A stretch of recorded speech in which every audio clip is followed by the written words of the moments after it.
Blackboard should send, or not Blackboard, but like your Outlook email should send you an email when you turn stuff in. I know that word should.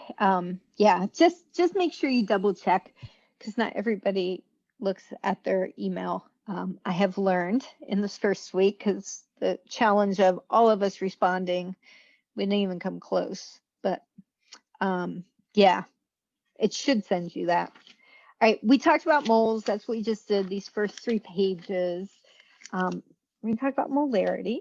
And again, molarity is actually a concentration. It is moles per liter. It's a measurement of concentration. And it is the most common, probably most common unit used in lab by chemists and actually biologists also, whenever we make up a solution. So concentration of a solution, this would be how much of something is dissolved in, usually in water, because most things are made in water. And why you should care, you never know when you're going to be actually able to go back into a lab and make up a solution again. But yeah, you never know when you might get a job working in a lab. And this is actually a really important unit. And so we're going to see another thing we can do with moles. So if we have grams, we go to moles with the periodic table. If we have atoms or molecules, we use the Avogadro's number. Now we're going to have a way to get to volume. So we're going to do these factor label. That's why word problems and we have space.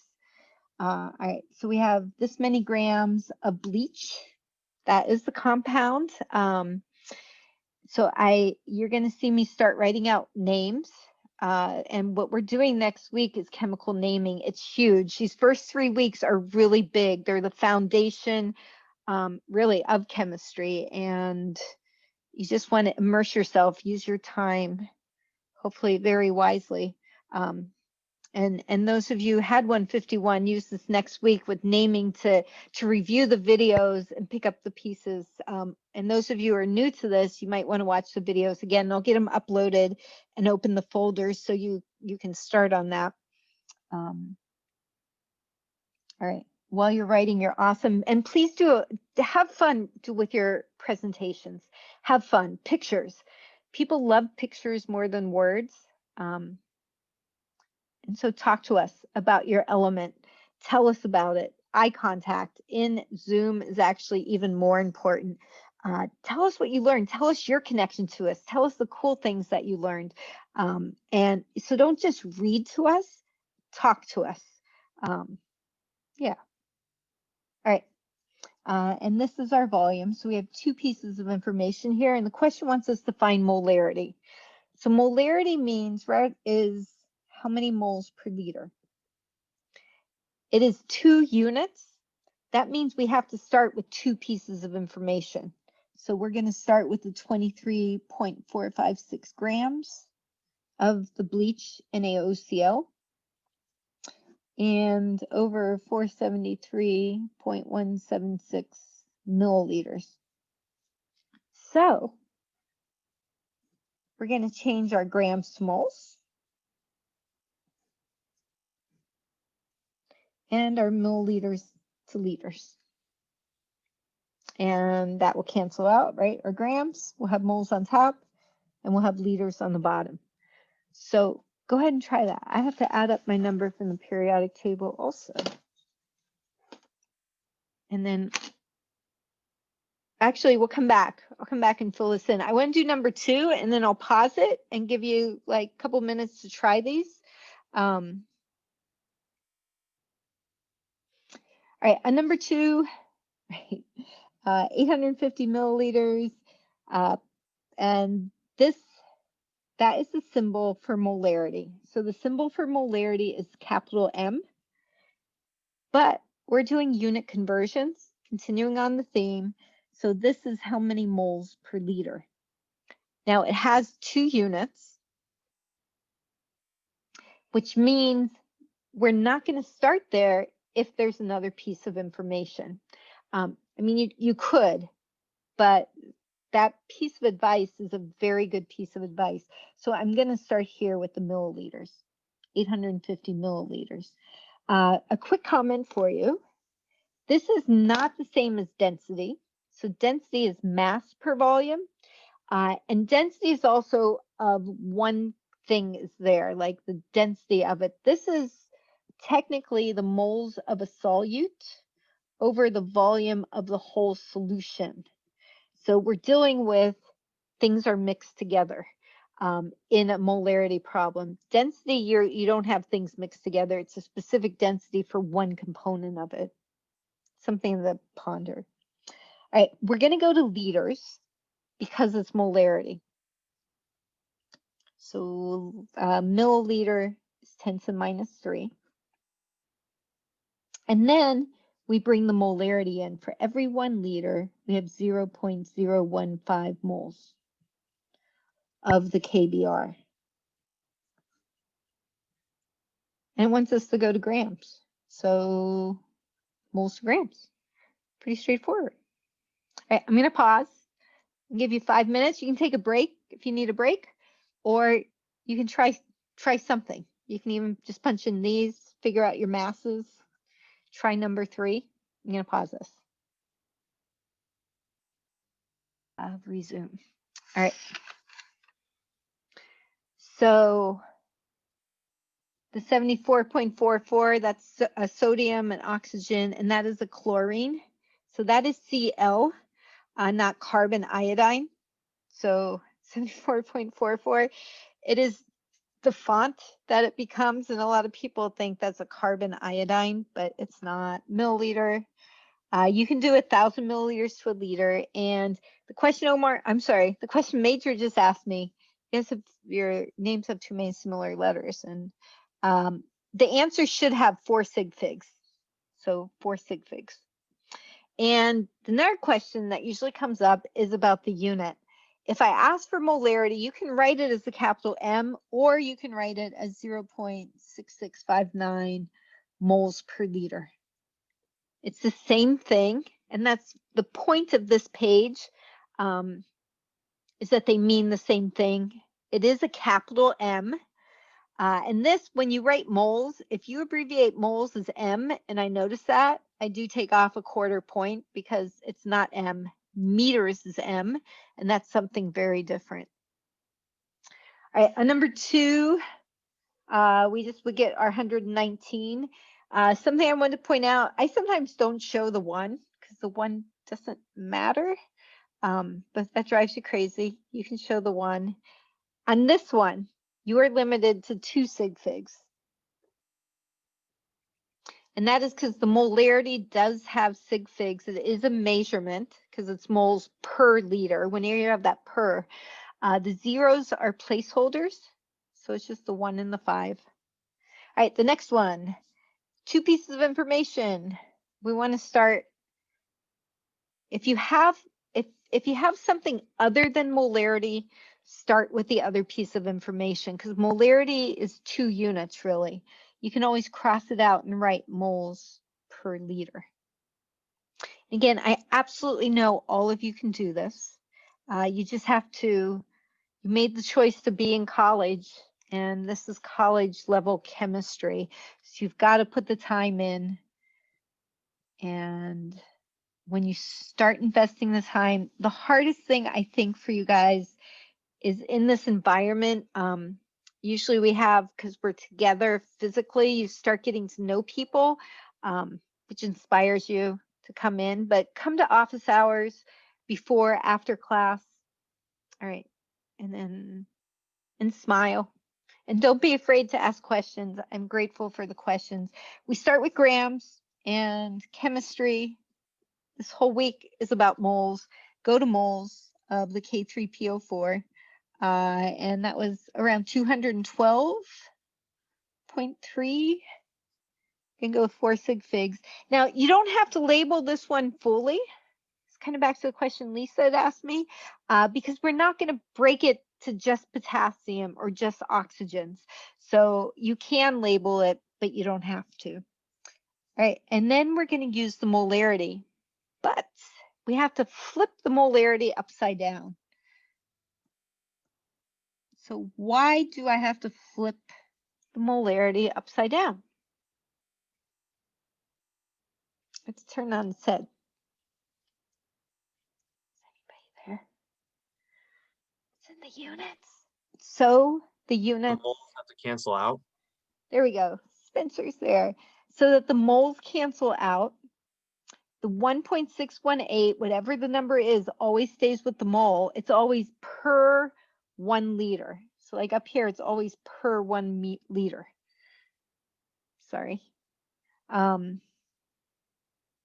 gets, so the moles cancel. That gets us to liters, and then 10 to negative 3 liters is 1 milliliter. I started with 3 sig figs. My answer has 3 sig figs. Now again, if your answer is 16.3, you're in the same ballpark. But if your answer is 18.2, you're not. And it's usually that's somewhere here. Max, did you have a question?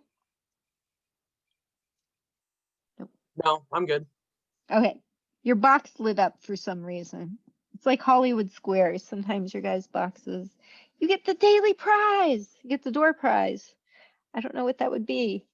You know, if I had a way to put like little gold stars in your guys' boxes, that would be awesome. All right, we have 321 milliliters. We want to go to liters. So 1 milliliter, 10 to minus 3 liters. And then molarity. 1 liter.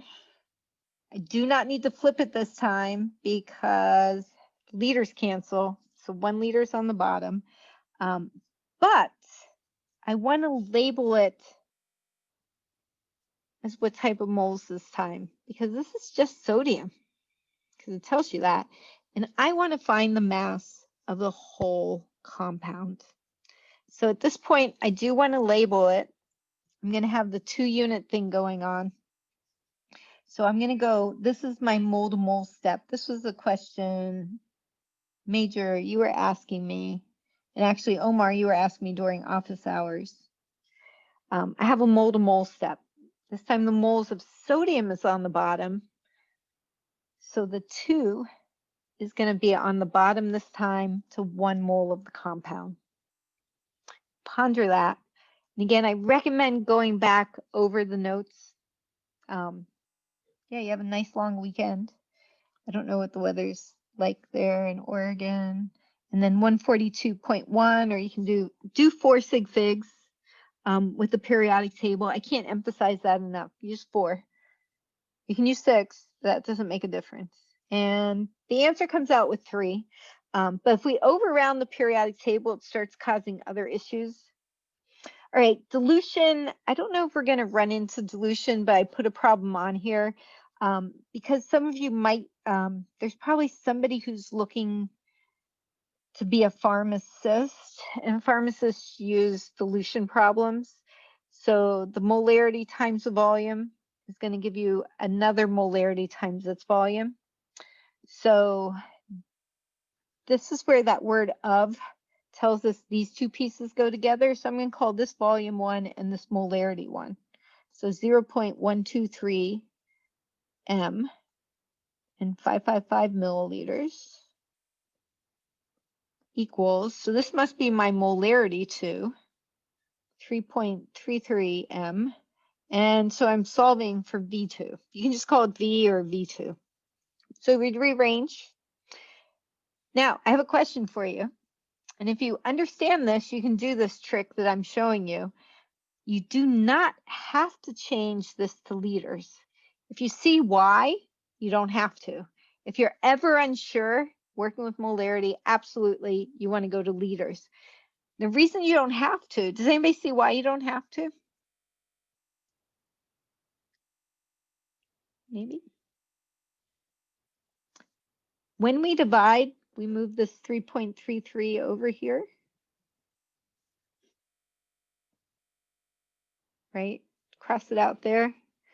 My molarity cancels, so that unit's gone, and I'm left with just this. It's a trick that works with a dilution problem. This problem is not a factory label problem. It's something pharmacists use, so I left it on there. All right, let's move on. Empirical formula. Good news for you. Oh no, sorry. We'll get to it. One moment. We're into a percentage composition. Aluminum sulfate, we're doing naming next week. And that is the chemical compound. In 2 weeks from now, you will all be proficient at that. And that's what we're learning next week. So this week's moles. Last week we talked about the periodic table, and next week is naming. And then week 4, we do some review, and yeah, we see where we're at. All right, percentage by mass of aluminum in aluminum sulfate.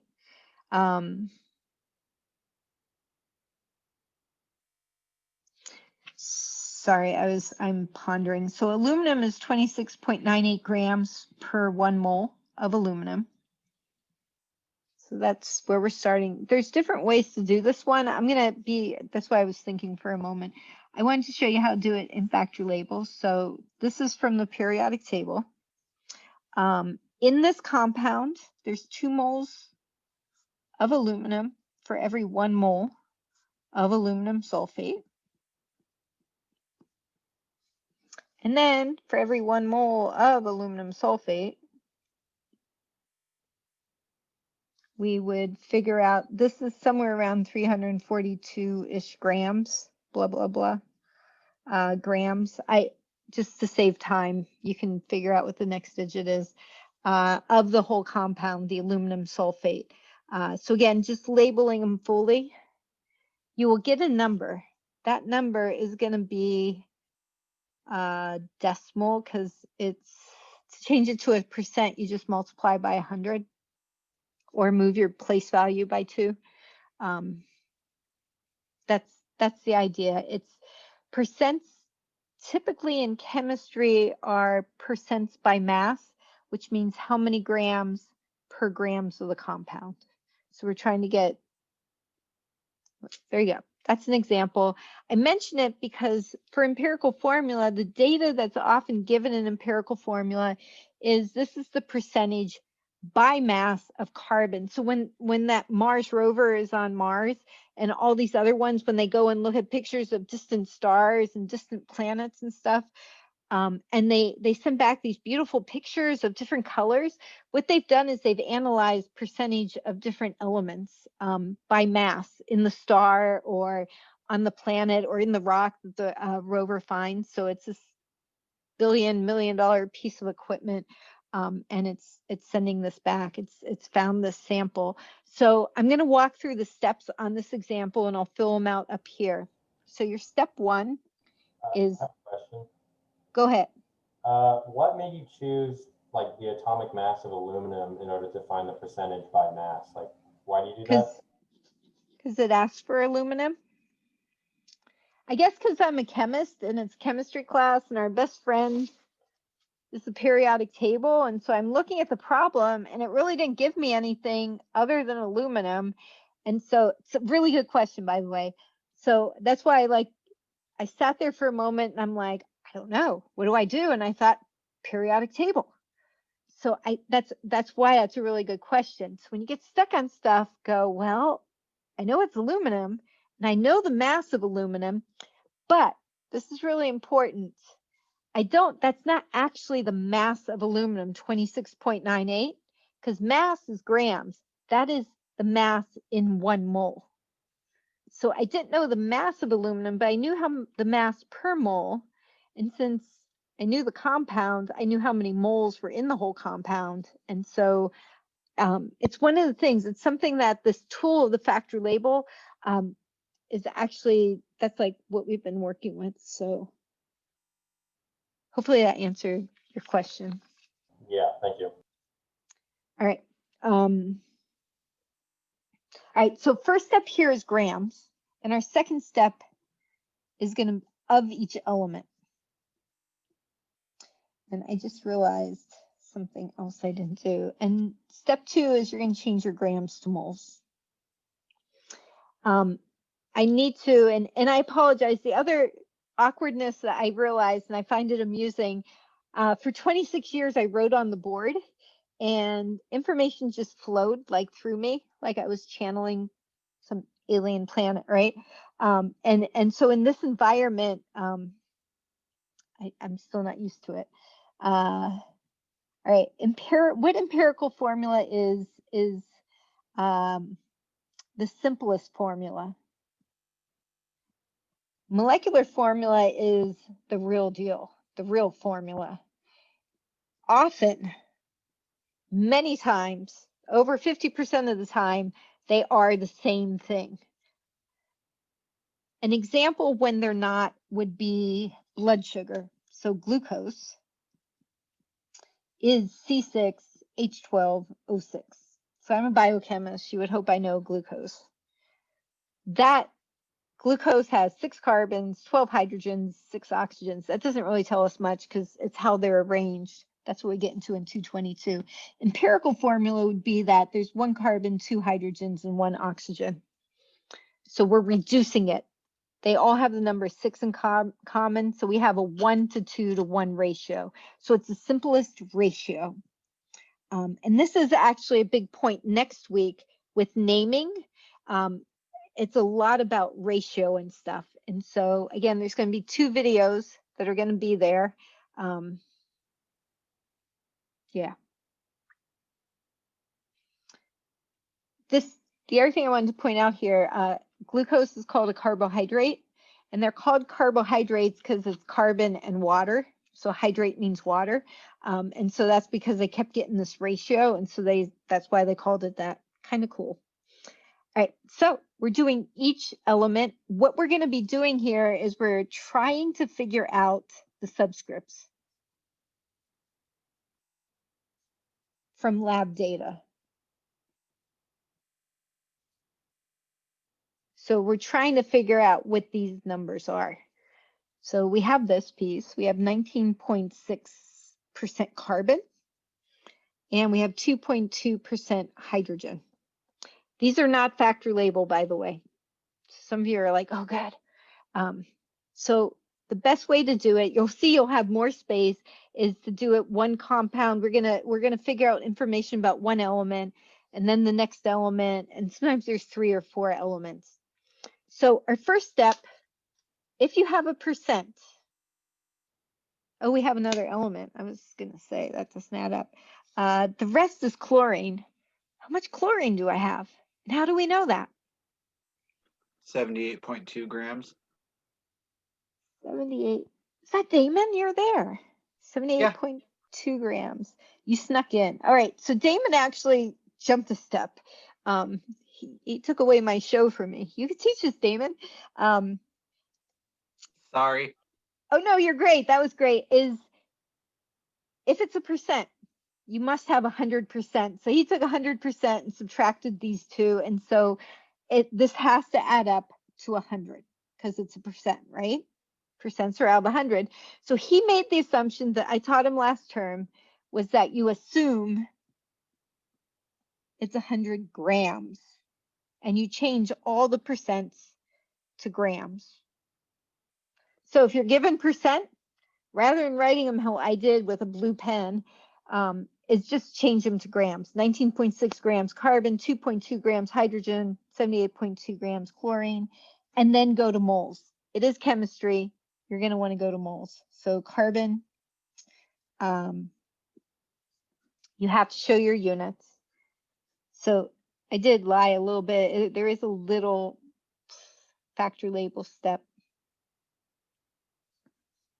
And chlorine, 4 sig figs. Keep 4 sig figs until the end.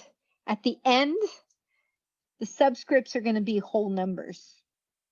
We'll get there. So go ahead and punch those in while I'm doing it so we can make sure we have a number. All right, you guys are lucky because my notes with all these numbers are back in Oregon somewhere. So I have to go slower because I have to use my calculator. Now, I know I started with 2. I recommend when you're doing empirical formula that you keep 4 sig figs until the very end.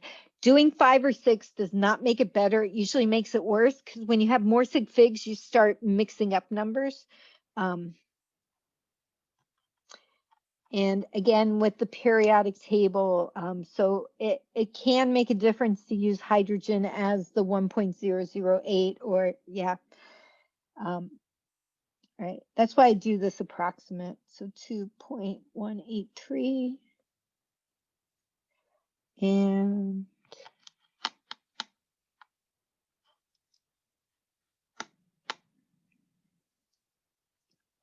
all right.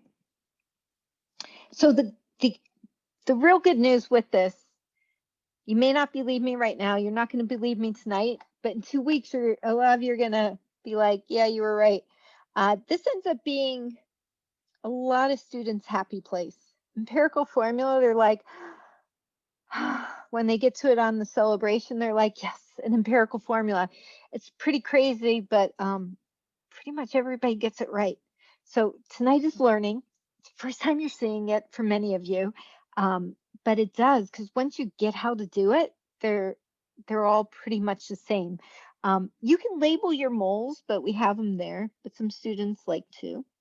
Our next step is, this is you got to get to moles. It's chemistry. You divide by the smallest mole.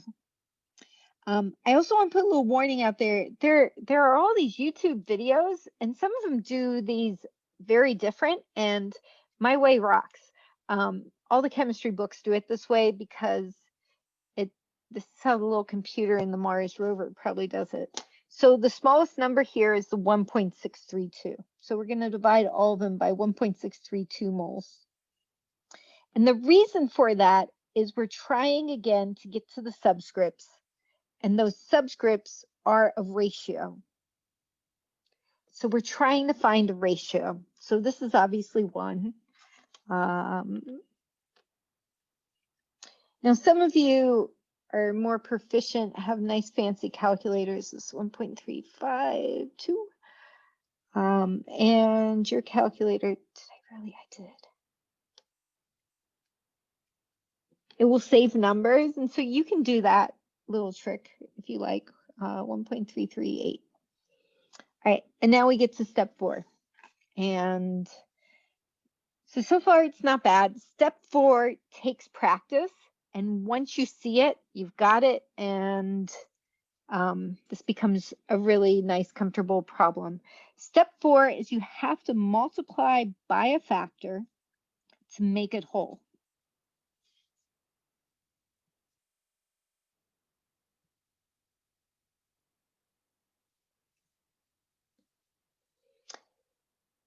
And this is your 4th grade teacher that I am struggling with right now. Each of you had a different 4th grade teacher.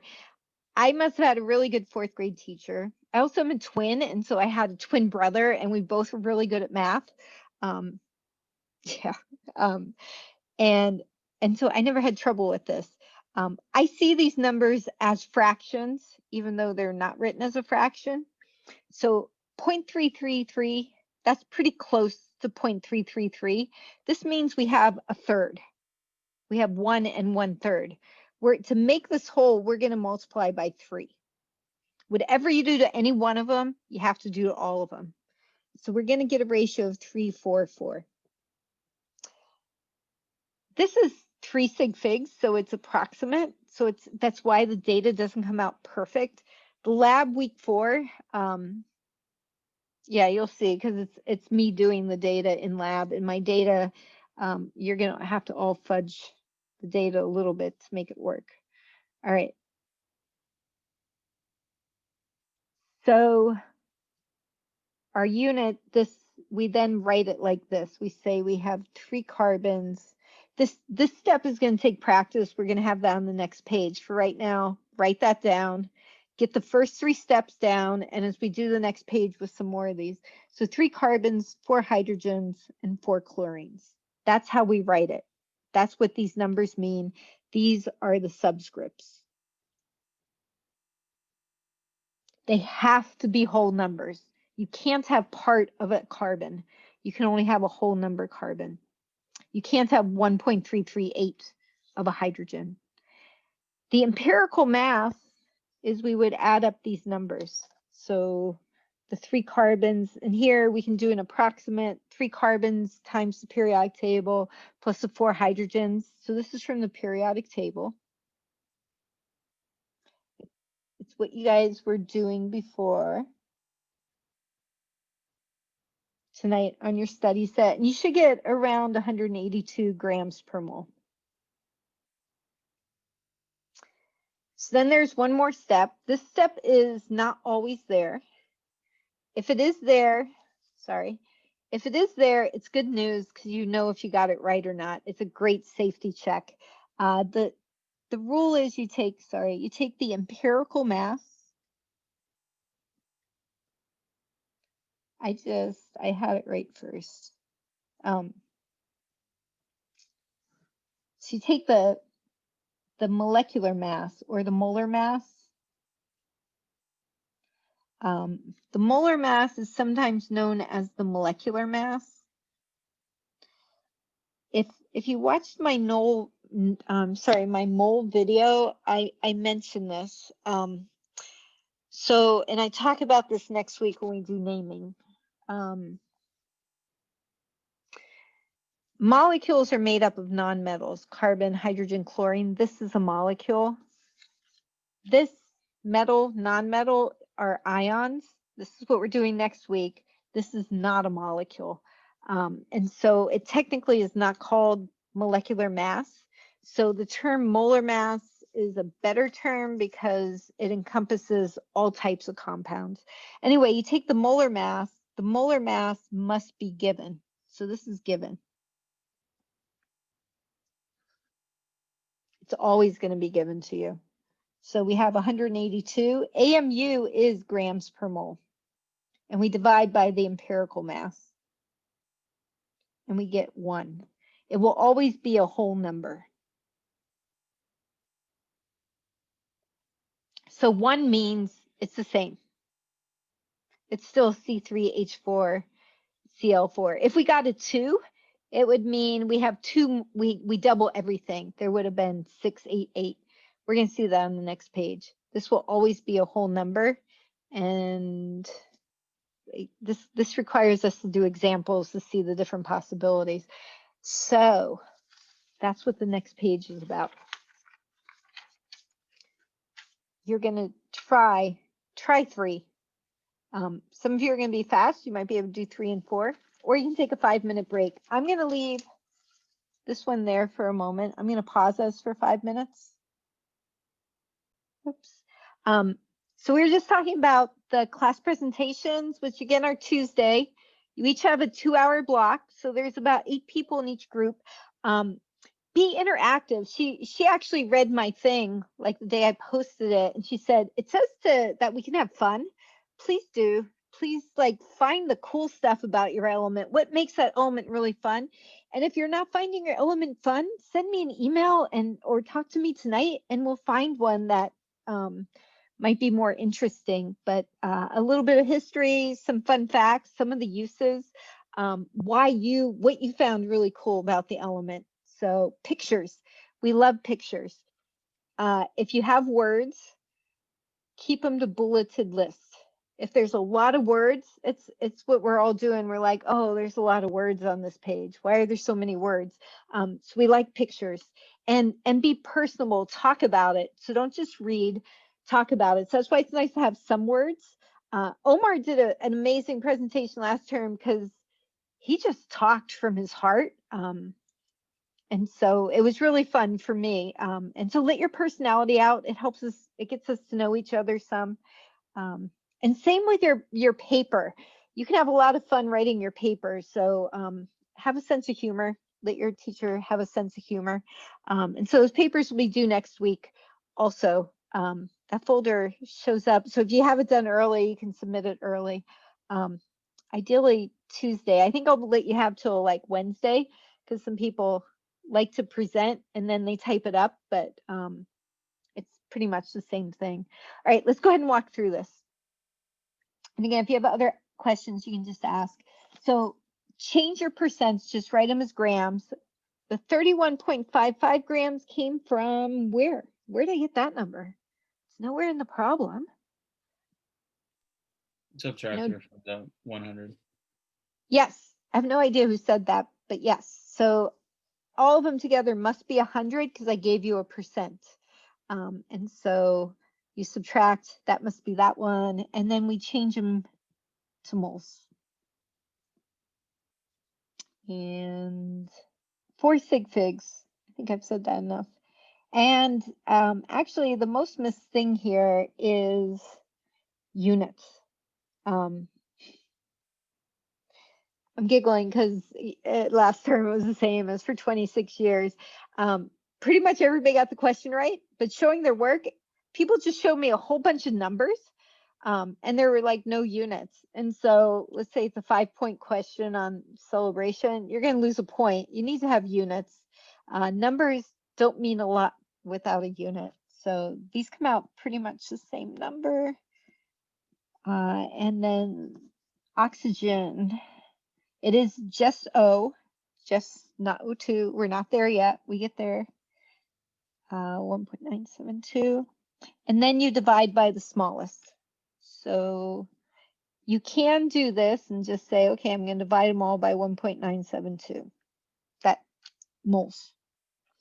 And you get that this one's 2.666. There's no unit now because the moles canceled. 2.666. And of course, that one's 1 because you divided by itself.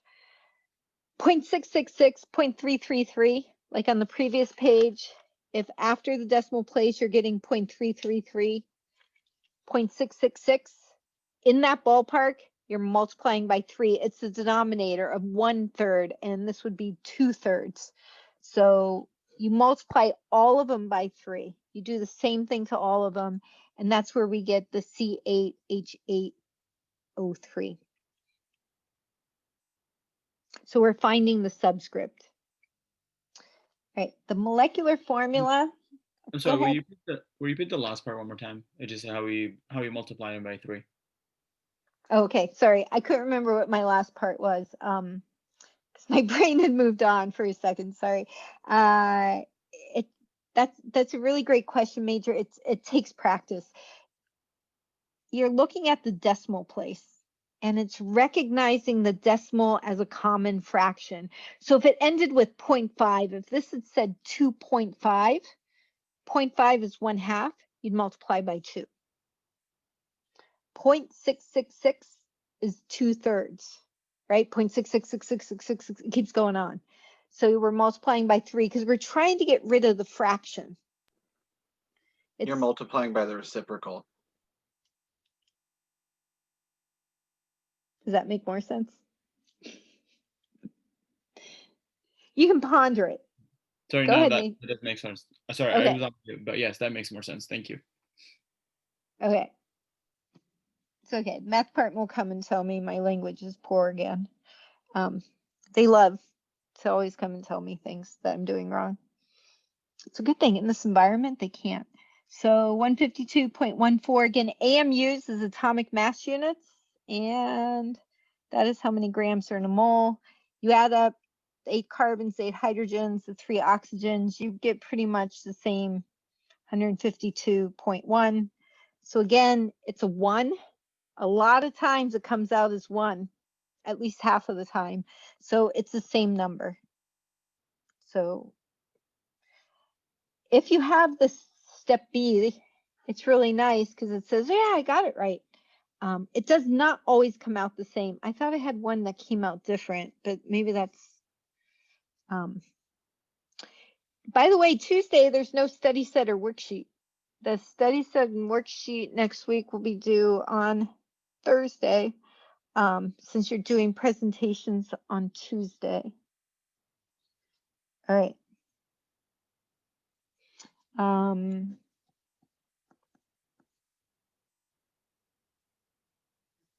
Change it to moles. 7.004 moles. Ignore my scribbles.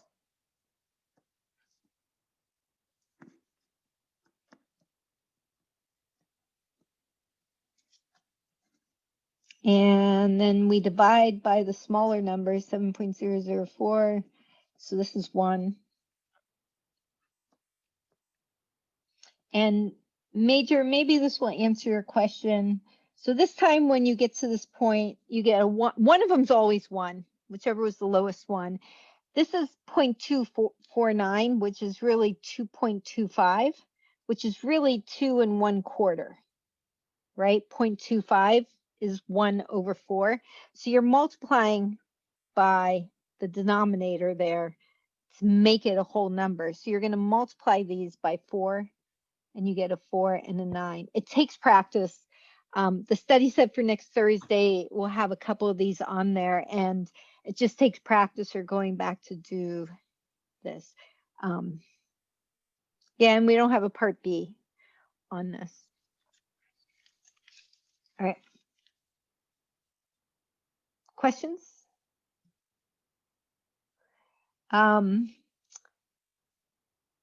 This question is, yeah, let's just do it. The lab 4, I moved it to the 4th week. I don't know why. This is how many grams you have at the beginning to start, initial. Right? And then you heat it, and you end up with 0.654 grams. So this is after heat. So what we know of this is it's a copper sulfate hydrate.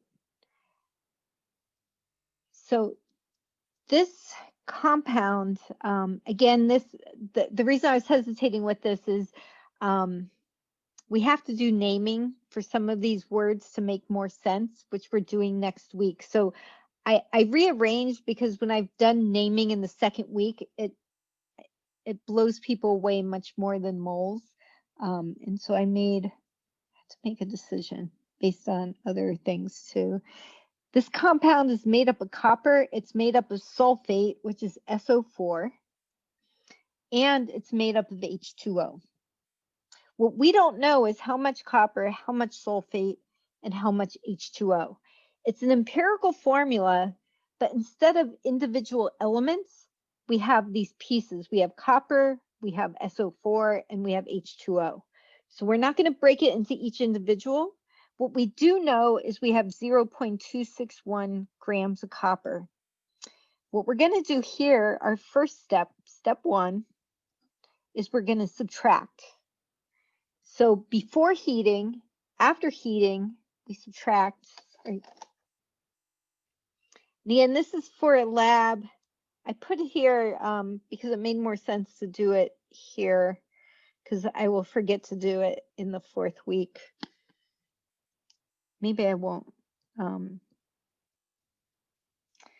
That number is how much water. Because what happens when you heat something is the water evaporates. So that's my mass of water. This is my mass of copper. If I go back to my initial mass, so I'm going to do it over here, step 2. If I take the initial total mass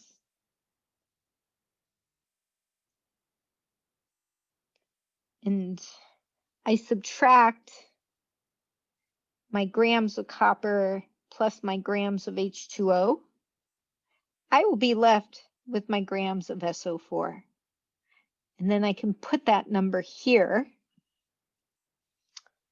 So this is 0.261. This was given in the problem there. The H2O we figured out there, 0.369. And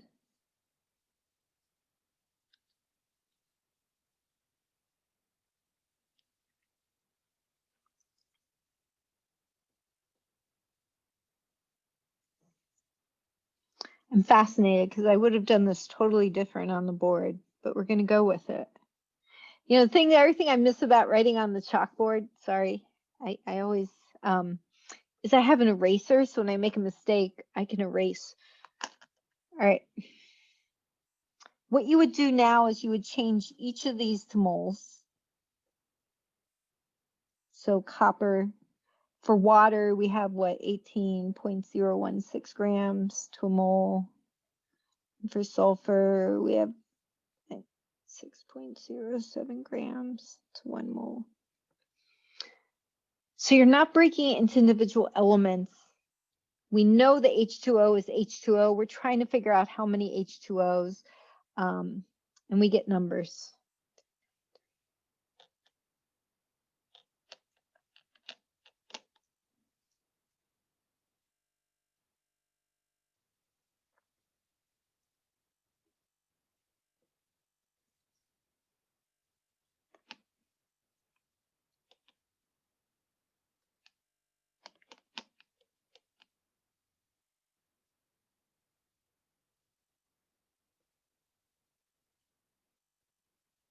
So this is my step 3. So something somebody did on their work, I don't remember what, it must have been the first homework set, and it was actually really lovely. It might have been on the worksheet, that they labeled their pieces step by step. So this is my step 1, this is step 2, this is my 3rd step, is doing the empirical formula. You can even put them into kind of boxes so you can kind of follow along.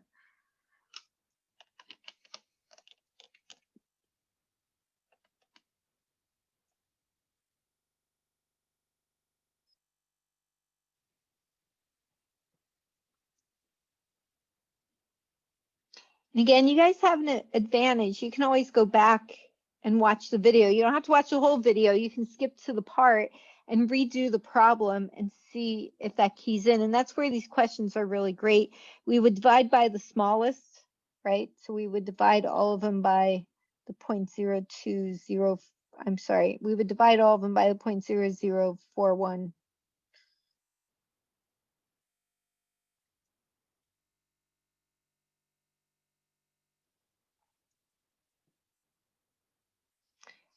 Anyway, you would get to this number that you would have 1 copper, 4 H2Os and 1 SO4. And this is how we would write the compound. That is something I talk about when I talk about the lab. They write the copper, and this also is something we talk about next week, that we put the copper with the sulfate, because these are the cation and anion, and then the water is kind of an afterthought. And how many waters you have, you always, just how they write the formula. I didn't make up the rules. I'm just the one who gets to teach you the rules. And so the number for the water, they always squeeze in there. They say, okay, it's copper with sulfate, and then there's 5 waters that are trapped in there that make it a beautiful color. I'm sorry, this must be 5. I don't know why I wrote 4.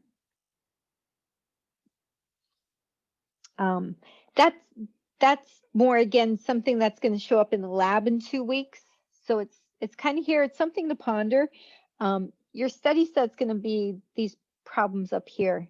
But then you can go back and look at this once you get the other empirical formulas, because this is more where it starts moving towards, because we keep doing empirical formulas throughout the term in a more complex and elegant way. All right, one more page. These are the Challenger questions. And we're going to see percents, which we saw one on the study set today. And we're also going to deal with cubic units. So like centimeters cubed or whatever. All right, and we're going to deal with 3 dimensions, cylinders. So for this to work, we have a density here, the volume of a cylinder. Anybody know the formula for the volume of a cylinder? So it's the base, area of the base. Times the height. Times the height. So it's pi r squared. And then you can either do times the height or times the length. Some people, again, depends on your geometry teacher. I called it height here, but some people learn it as L, which is just the length. Is it turned sideways or is it standing up and down? So pi r squared times the height. We're going to do this, though, in factor label. So we're going to do this all in one long step. Instead of figuring this out and then putting it all together, we're going to do it in one step. And this is our first step. So again, there are other ways to do this. I am totally aware of that. I actually was really great at math. Could have been a math major. Don't know why I wasn't. So what we're doing is we're seeing, I had a student one year and he really struggled with this. He's finished, he's actually got an amazing job as a mechanical engineer, and we kept in touch actually. And he came to see me one day. It was like 3 years after he'd been in my class, and he said, "I'll tell you a story." And so he was in a 4th year level mechanical engineering at Portland State, and he said, "Yeah, so we just had a test, and there was this problem on there. It was this problem and had all these numbers and units, and we had this whole page to solve it, and everybody was doing it. And he said, I looked at it and I solved it in like 3 minutes." And it turned out he was the only one who got it right, because everybody else was like doing all this funky fancy math. And he said, I just realized it was all unit conversions. And he said, I'm so grateful. Thank you. I struggled so much with them and just would be like not angry at me, but like frustrated. And then it turned out I got it. And then once you see the units, so that's what it is. It becomes a tool. And so we're seeing possibilities here. And so try it. Rather than fighting like everybody seems to be doing, just try it and go with it and say, oh, that can be useful at certain times. So in this first box is going to be huge. We are going to do, I'm going to write it underneath pi r squared times the height. So we're going to have pi. Just write it as a symbol because it is not 3.14. It's 3.14159, blah, blah, blah, blah, blah, blah, blah. All right, and then we need r squared. Well, I don't give you the radius because you can never actually measure the radius. I give you 20.2 decimeters. So we would divide by that, divide by 2. So we cut the diameter in half. So ideally, if you ran into this question, this is like the challenger question. So you will often see this like on a worksheet. To get the full credit, this might be a bonus like on a worksheet next week. You would show the actual numbers in the problem within there. We would want to square it. And then we have 6.3 feet. You're like going, oh, this is just a mess, because the units are all over the place. Well, we're going to change the units one at a time. You just do it one at a time. You can do this. You take a deep breath. The thing that's really cool is I can see, even though I can't see all of you, that those of you who had me last term with 151 and you struggled with this, that you're trying something. So you're like, okay, just take it one at a time. Decimeters, and if you want, you can do decimeters straight to centimeters. Does anybody know what it is? Is it 10 to the negative? Bleh. I had it in my head, but I lost it. So if you're ever in doubt, it's 10 centimeters to a decimeter. If you're ever in doubt, and we're going to do it this way, go to the base unit and then change the base unit to the other one. I'm going to centimeters because chemists love cubic centimeters. Now, if we were in a physics class, we would probably go to meters because physicists will use meters cubed. And so again, I'm going to warn you because a lot of you like to watch videos, and great, that's wonderful. Find who works for you. But in chemistry, a lot of the videos are made by people who are physicists or engineers. We do stuff in small volumes, so it's usually in centimeters cubed. So you can do 10 decimeters to a meter or to -1, and centi is 10 to -2. Again, however you like to do it. However, you have to square it. So you either have to square each of these steps or you have to show them twice. I don't care which way you do it. I am going to show it this time twice. When I do it down here, I'm just going to square things. So you either have to square them. Sorry, I'm going to actually square them. You would just have to do these steps twice. You need to square.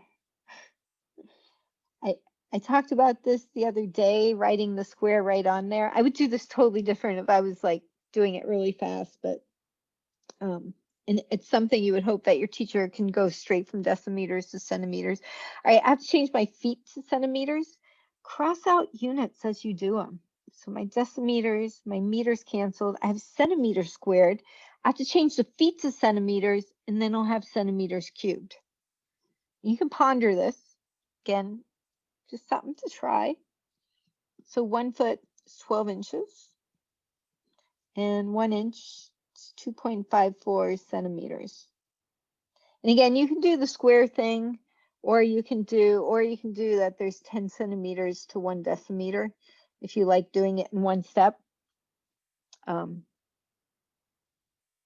that gives me centimeters squared, crosses out my feet, my inches. This is one where crossing out your units can be really nice. That gives me cubic centimeters. So my next step is the density. That 1 cubic centimeter is 13.534 grams. Again, these are called, I called them challenger questions. This is a tough question. On your, that's what the worksheets are about. I like to give you this tough questions where you have time to think about it. On your midterm, on your celebration 4 in 2 weeks, sorry, celebration 1, in 2 weeks, you'll probably run into one of these. And there's part credit, but if we see it now, if we try it, you'll be able to do it. If you're doing it and you really can't do it in one flow, then break it into steps, recognizing you won't get full credit, but at least you tried something. And then the question wants us to go to kilograms, so 10 to 3 grams to 1 kilogram. And it's huge because it's 6.3 feet high, which is taller than me. Yeah. 2 sig figs because the feet. All right, I'm going to move on. Gold. So I'm just going to write out the information here. We have 58.33%. This is gold by mass of the alloy. That's what the percent means. This is the density of the alloy. We are trying to find gold atoms. And we have, that's the piece that is 1 unit. So if you have something that has only 1 unit, going to go there, meaning it's not per something. This is the unicorn pendant. So this is the alloy. 14 karat gold is not pure gold. It's always gold mixed with something. That's why you can get different colors of gold, because they mix it with something. Pure gold is like what supposedly is not at Fort Knox or might be at Fort Knox. But this is the pendant or the alloy or the unicorn. You can draw a picture of a unicorn. I'll call it unicorn because it's more fun. And it's in cubic inches. I want to get to centimeters. So 1 inch, 2.54 centimeters. 540, 54. Again, this step you can show 3 times, or you can cube it. Now, if you do this, that is actually technically not right. That's just cubing the unit. You can show a parentheses, but then you'll forget to cube it. I just have watched it too much. So I like to cube the number and the unit, or show it 3 times. So you're seeing that you did it. Yes, I changed it. That gives me cubic centimeters. And then cross off pieces as you use them. 14.9 grams per 1 cubic centimeter. That was our density. But that is not grams of gold. That's grams of the unicorn, of the 14 karat gold. So this is of the unicorn or the alloy. And so what we know, this is like the one in the study set today, that last one, that you have 58.33 grams of gold for every 100 grams of the alloy of the unicorn. whatever you want to call it here, of the pendant of, right. You can write it like that, or again, you can write the percent as 0.5833, but you have to have a unit, which is grams of gold over 1 gram of, again, the alloy. The word alloy means it's a mixture of different elements, usually 2 or 3 different metals that are blended together. And then gold is 197 grams to 1 mole. And then Avogadro's number of gold atoms to 1 mole. And you should get my answer there. 3 sig figs because of that number, the 14.9. Again, just in the interest of time, I'm going to keep going. You see the idea of how to do these. Again, this is a challenger page, something to work on, to ponder. We have 2.2% gold. This one's the one. All right, that's my place I'm going to start because there's 1 unit. The thing that's really cool with this page, I see one of 2 things happen. I see students who say, all right, I'm going to try it. I like the challenger. Challengers are really good for your brain. They're going to make new connections of your brain cells. And they try them and they start getting even better. And then when they go back to the ones on the study set, you become really proficient. Or you freak out and you just go crazy. And so my mom was telling me stories when she was in college in the 50s. About her roommate at Cornell. My mom was at Pitt, but her roommate when she started working was from Cornell. And she was saying it was so stressful that every night at 8 o'clock, everyone at Cornell stopped studying, opened up their dorm room window, and everybody just started screaming because they were just so stressed. Cornell's right when it, so I remember having scream nights when I was at Penn State. So everybody was supposed to scream, open your window and just go, ah. So it's good. Oregon, you have the ocean. Go and scream at the ocean. Don't scream at people. Or laugh. That's a lot more fun. And make somebody else laugh. So go for a walk and say, it's just a problem. I'm going to give it my best go. All right, we're going to get to grams. So a kilogram is 10 to the 3rd grams. It was just me killing time to get you all up there. This is, again, like that one in the study set, we want to label what it is. If you see a percent, we're going to have that percent step. So that's where my percent is. So 2.2 grams of gold for every 100 grams of the ore. An ore is a rock. It's mostly other stuff that we don't care about. And now we're at gold, and I want to know how much is it worth. So, well, this is how I get to money, is troy ounces. And then this is what it tells me about a troy ounce, that there's 31.1 grams per 1 troy ounce. So like Helena Troy, this is actually precious money is measured in troy ounces, and $870 per troy ounce. And you're done. That will give us our answer. So I did something in this question. I left this question on there like that. There was an extra piece of information, which was this piece. We don't need that piece. That's extra. I really, if I avoid something like that, especially in this environment. But how I can tell it was extra is it involved volume, and nothing else in this problem involved volume. So it was extra information. On the worksheets, that has not happened, and hopefully it does not. I had it in a problem in class, so sometimes that will.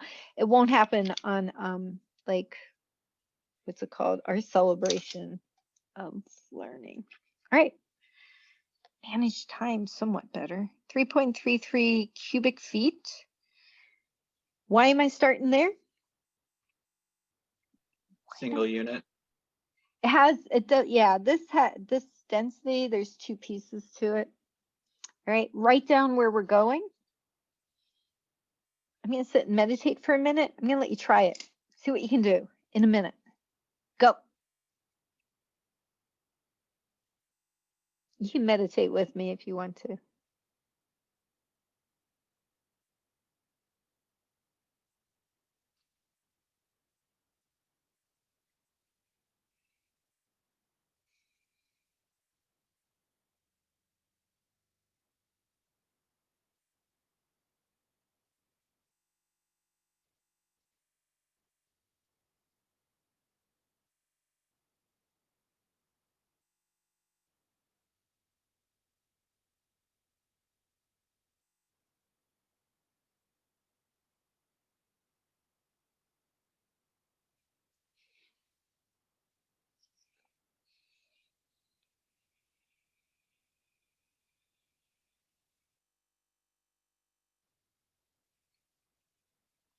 When you get done, you can hit the buzzer and tell me you're done.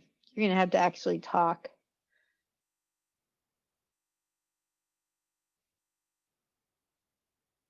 I could do a countdown. Really make you nervous.